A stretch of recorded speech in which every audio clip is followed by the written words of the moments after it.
Hey there guys, it's Cyberultra here, and today I want to do a quick video predicting what I think will appear in the September 2022 Nintendo Direct.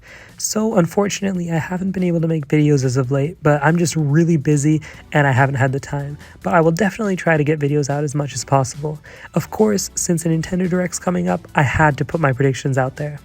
So the first thing I want to get into is that I think we could be getting a remake from Bandai Namco. This is because a few months ago we found out that they posted some job listings that were for a brand new 3D action game remaster. So what do I think this could be? I think Kid Icarus Uprising could be getting a remaster for Switch, and I really hope it appears tomorrow. The next thing I want to get into was a rumor about a remaster, which is the Metroid Prime remaster rumor. So we do know that there have been lots of talk about a potential big remaster of Metroid Prime that kind of revamps it, and I would actually love to see that, and I think it would be a perfect title to kind of just squeeze in at the end of the year.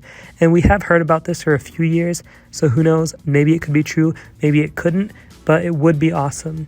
And another detail about that is I think there's a chance we could get a small teaser of Metroid Prime 4, but again, I don't think it's very high, but there is a chance.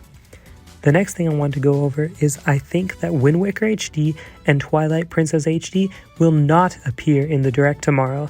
I know that everybody's thinking that it's definitely going to happen, but if I'm being real, I really don't think it makes sense for them to release ports of those games when a few months later the sequel to Breath of the Wild would release. I think the whole point of a lot of these ports is to fill in gaps, and right now there really is no gap. I don't think there's any reason to really squeeze it into the holiday when you've already got a packed list of titles. The next prediction I wanted to make is I think Game Boy games will be coming to Nintendo Switch Online Plus Expansion Pack. So we do know that Nintendo already did make the emulator for this. It was leaked a while ago, and I just think that September, this is the month where NSO always gets updates.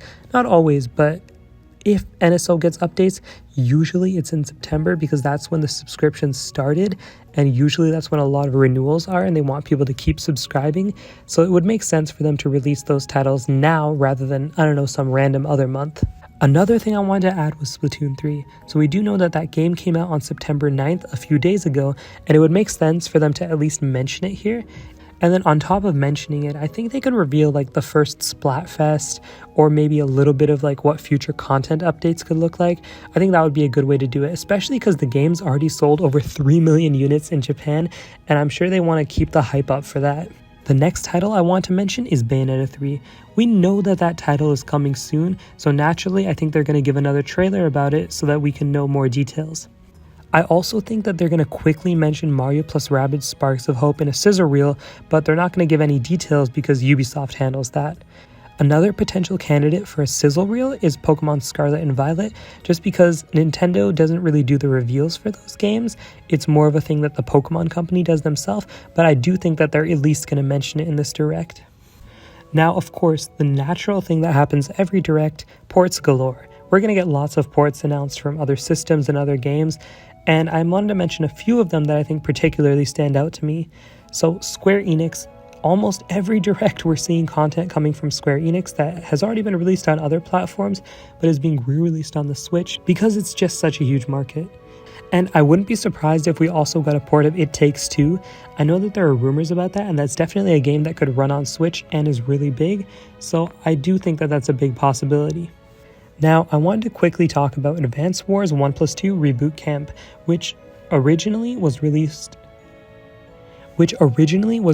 for December 2021, and then due to development stuff, it got delayed to April 2021, and then due to real-world events, they had to delay it back in April indefinitely because it would be disrespectful to release a war game during a time when a lot of people are going through a tough time because of war. But I do think that Nintendo's not going to hold on to it forever, and I feel like December, which was where it was originally slotted for last year, would make sense for them to release it. But again, I wouldn't be surprised if like Nintendo held on to this game for like years, but at the same time, if it were to come out this year, December is when it would be released. Now, I also think Capcom has been cooking up Ace Attorney 7 for a while, and I do think that there's a pretty good chance that Ace Attorney 7 could appear in this Direct.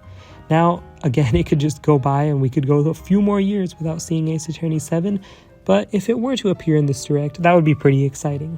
Another really quick mention I want to do is that Xenoblade Chronicles 3's DLC has already been revealed, and Wave 2 is supposed to come out by the end of this year.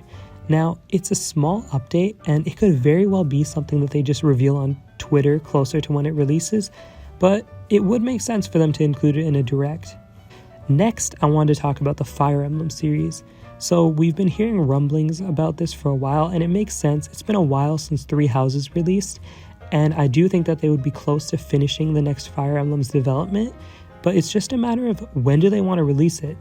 Now, I don't see it as a 2022 release. They would give it a bigger marketing cycle than that, but I don't see it as a Q1 2023 release either, because Breath of the Wild is, assuming it comes out on time, taking up that slot, and I really don't think they would want to have Fire Emblem at the same time as such a big title like that. So I kind of expect it that they'll reveal Fire Emblem in an early 2023 direct and release it in the summer. But I still want to mention, in case there's a chance that it could be revealed tomorrow. Now, a couple other mentions I wanted to do is Grezzo. So Grezzo is a company that does a lot for Nintendo in the form of remakes and remasters, and they especially work on Zelda remakes and remasters. But again, I mentioned earlier that I don't really see one of those happening for this direct, which is why maybe they want to be saving whatever Grezzo's making for the year after Breath of the Wild 2. But if they're not making something Zelda related, I could very well see it being revealed in this direct. Another company that kind of goes under the radar, which they really shouldn't because they do amazing work, is Goodfeel. Goodfeel hasn't had a game in a while, and I do think that a title from them would be a perfect fit for early 2023. We generally see stuff like Yoshi and Kirby type games come out in the first quarter of the year, and I would love to see another Crafted or Woolly World style game from them, maybe with another franchise that they haven't touched before, but it could always be Yoshi and Kirby. And now I wanted to mention two more things before wrapping this video up. The first thing is what the 3D Mario team and 2D Mario team are developing. And now I don't expect to see any of that stuff in this direct. And now I do think that both of those teams have to be close to finished on whatever they're making. If any mainline Mario stuff was coming out this year, I think we would have heard about it by now. I also really don't see them happening in early 2023 because Zelda is already the big hitter for that quarter, and I don't think they would conflict early year with both Mario and Zelda. If they were both happening in 2023, I think Zelda would be early year like it's already been announced for, and Mario would be during the holiday. And if it was happening in the holiday of that year, I don't think they would be revealing it in this direct. Maybe in the next one. And now finally, of course, the most important thing which I saved for last, because I think it's how they would end the direct, the sequel to The Legend of Zelda Breath of the Wild. I think tomorrow, I'm certain we are getting a full trailer, a title drop, and a release window. Now, I'm not going to say release date because what they've done before is when they give a specific release date, they might have to push it back, and Nintendo doesn't really push down specific release dates. They only give those when they're 100% certain. They usually give release windows, and this would kind of give them some room for error. Like, I'm sure they have a date in mind, but I don't think they'll reveal it now just in case they need to push it back a couple months internally. And if you have a window, then you have the room to do that without having to upset people by delaying it. So I do think we'll get a release window alongside that full trailer and title drop, and I'm really looking forward to it. But yeah, those are my predictions. If you have any of your own that I didn't mention here, or the ones that I did mention here, let me know in the comments down below, whether you agree, disagree, any of that kind of stuff. Thanks for watching, and I'll see you guys in the next video.